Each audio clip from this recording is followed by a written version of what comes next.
नमस्ते, बेदेही झा किचन में आप सबका स्वागत है। आज हम पनीर पराठा की रेसिपी शेयर करने जा रही हूँ। तो चलिए पनीर पराठा बनाना स्टार्ट करते हैं। तो चलिए आज का टेस्टी पनीर पराठा बनाना स्टार्ट करते हैं। तो इसके लिए यहाँ पर एक बाउल ले ली हूँ और इसमें यहाँ पर हम गेहूं का आटा, ये 250 ग्राम के करीबन ये गेहूं का आटा ली हूँ। आप चाहे तो मैदा में भी बना सकते हो, लेकिन गेहूं का आटा हेल्दी होता है, इसीलिए मैं यहाँ पर गेहूं के आटा का यूज की। तो इनको इस बाउल में डाल देती हूँ। तो इस बाउल में मैंने गेहूं के आटे को रख दी और यहाँ पर 1/4 टेबल स्पून ये कलौंजी है, ये डाल देती हूँ। ये डालने से बहुत ही ज़्यादा अच्छा टेस्ट आता है। और 1/4 टेबल स्पून ये अजवाइन है, अजवाइन को भी मैं हाथ से क्रश करके डाल देती हूँ, इससे अच्छा फ्लेवर आता है। और 1/2 टेबल स्पून के करीबन ये नमक डाल देती हूँ। इनको मिक्स कर लेते हैं। ये देखिए आटे में मैंने नमक, कलौंजी, अजवाइन डाल के हाथ से अच्छी तरह से मिक्स। रिफाइन ऑयल डाल देती हूँ और इनको भी हाथ से अच्छी तरह से मिक्स कर लेते हैं।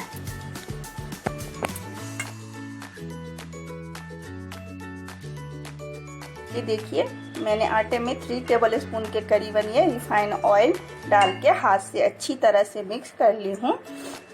कोई भी पराठा या पूरी सॉफ्ट बनाने के लिए घी का यूज ना करें, रिफाइन ऑयल का ही यूज करें। घी डालने से क्रिस्पी बन जाते हैं और ये रिफाइन ऑयल डालने से मुलायम। हमारा सा गुनगुना पानी ली हूँ और इस आटे को सॉफ्ट आटा हम थोड़ा थोड़ा पानी डालते हुए सॉफ्ट गूँथ लेते हैं।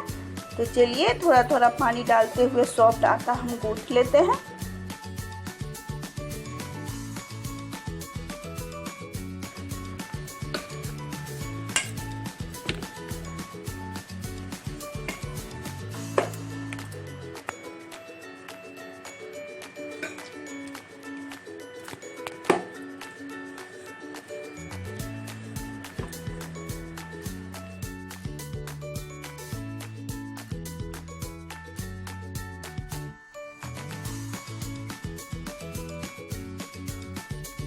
तो ये देखिए मैंने थोड़ा थोड़ा ये गुनगुना पानी डालते हुए एक सॉफ्ट सा आटा गूँथ के तैयार कर ली हूँ। देख सकते हैं बहुत ही ज़्यादा मैं इस आटे को सॉफ्ट गूँथी हूँ। तो इनको कवर कर देती हूँ।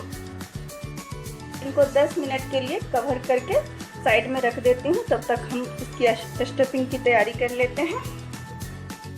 स्टफिंग के लिए यहाँ पर ये 200 ग्राम के करीबन ये पनीर ली हूँ, जिनको मैंने ग्रेटर पर ग्रेट कर ली हूँ। और इसमें ये 1/2 टेबल स्पून ये नमक डालूंगी, नमक अपने टेस्ट के अनुसार। और 1/4 टेबल स्पून ये देंगी लाल मिर्च डालूंगी, इससे कलर अच्छा आएगा। 1/4 टेबल स्पून ये हल्दी पाउडर डालूंगी और 1/4 टेबल स्पून ये धनिया पाउडर, 1/4 टेबल स्पून के करीबन ये चाट मसाला और ये 1/2 लेमन का जूस है, इससे टेस्ट बहुत ही ज़्यादा अच्छा आता है। और यहाँ पर 2 टेबल स्पून ये बारीक कटा हुआ धनिया की पत्ती है और एक छोटा टुकड़ा अदरक को मैं ग्रेटर पर ग्रेट कर ली हूँ। एक हरी मिर्च को मैंने छोटे छोटे टुकड़ों में कट कर ली हूँ। आप बच्चों के लिए बना रहे हो तो आप हरी मिर्च को स्किप भी कर सकते हो। अब इसमें हम ये सारी चीज़ को डाल देती हूँ और इनको मिक्स कर लेते हैं। तो अब इनको स्पून की हेल्प से अच्छी तरह से सभी चीज़ों को हम मिक्स कर लेते हैं। देखिए सभी चीज़ों को मैंने अच्छी तरह से मिक्स कर ली हूँ। तो अब मिनट आटा को सेट होने देते हैं, फिर हम पनीर का पराठा बनाएंगे। तो चलिए 10 मिनट तक हम आटे को सेट होने देते हैं। ये देखिए 10 मिनट के करीबन हो गया, आटा हमारा सेट हो गया। बनाना स्टार्ट करते हैं। तो आटे को 1-2 बार हाथ से और अच्छी तरह से हम मसल लेते हैं। ये देख सकते हैं बहुत ही हमारा सॉफ्ट आटा बनके तैयार हुआ है। तो गैस ऑन करके एक तवा चढ़ा देती हूँ। गैस ऑन करके एक नॉन स्टिक की तवा चढ़ा दी हूँ और तवा को गर्म होने देते हैं। तो जब तक तवा हमारा गर्म हो गया है तब तक यहाँ पर एक चॉपिंग बोर्ड ली हूँ, जिस पे भी आप पराठा पूरी बनाते हो आप वो ले लें।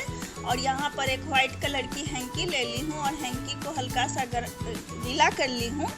और इस गीले हैंकी को इस चॉपिंग बोर्ड पे हम फैला लेते हैं। और ऐसा करने से क्या होगा, जो ये हमारा पराठा है नीचे चिपकेगा भी नहीं और स्टफिंग भी बाहर नहीं आएगा।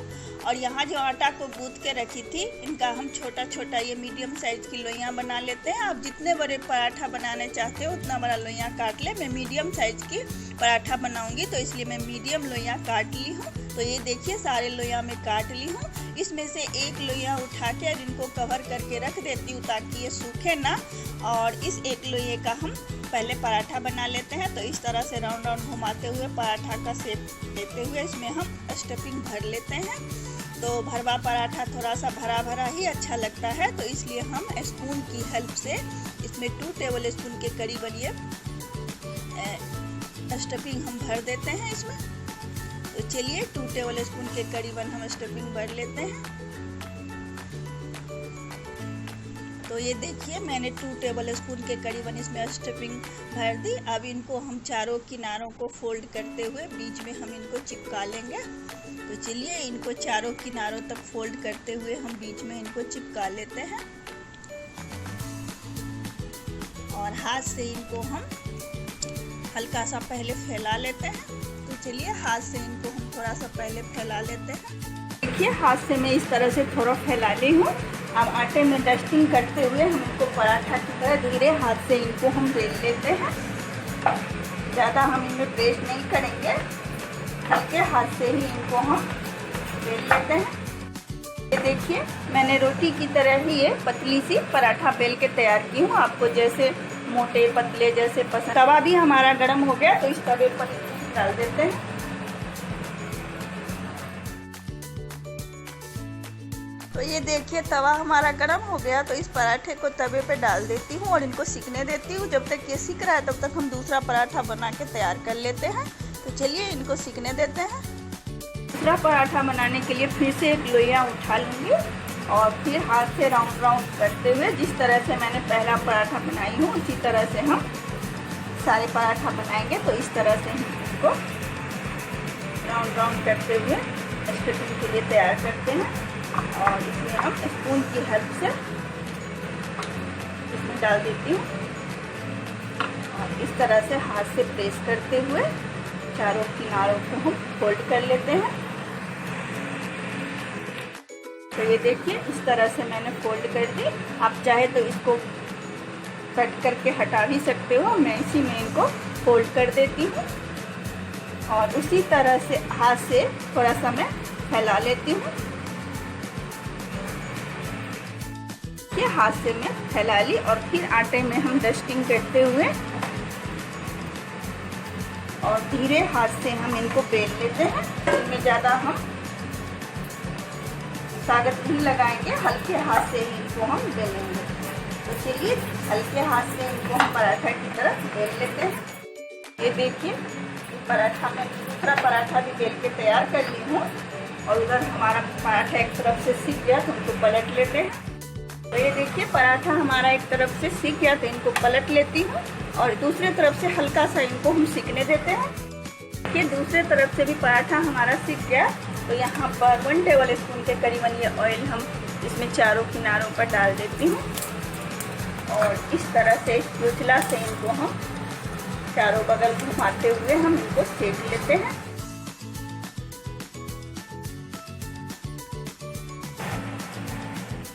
ये देखिए चारों किनारों पर घी अच्छी तरह से 1 टेबल स्पून के करीबन डाल दी है और स्पैचुला से इनको हम इस तरह से चारों बगल घुमाते हुए सेक लेंगे ताकि ये नीचे से अच्छी तरह से चारों बगल ये सिक जाए।